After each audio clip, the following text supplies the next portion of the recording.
Today in this video we will learn about how to set up domain reseller account in host control panel.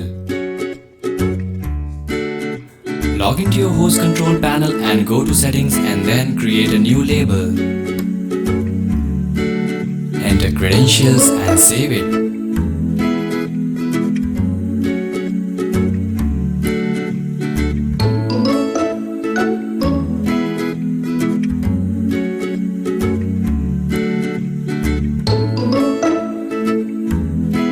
Now the label is created successfully.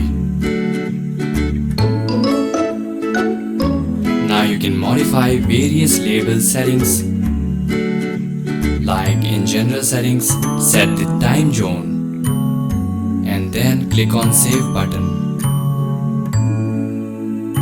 In modify label settings, go to domain and then select options.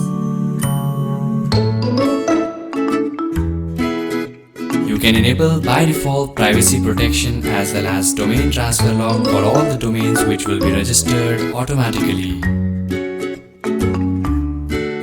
Here you can add default name servers and save it.